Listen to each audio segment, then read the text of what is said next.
Hi everyone, today we will talk about how to fix or how to solve Telegram airports problem. To know how to fix or how to solve Telegram airports problem, you should just go to settings like this. You will click.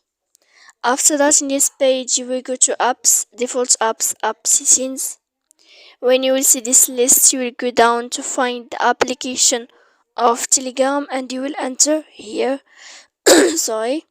When you will see this page, you will go to click for stop, and when you will end this, you will enter to storage. After that, in this page, you will click clear cache. Then you will go to click clear manage storage. And after all that, you can turn off your Wi-Fi.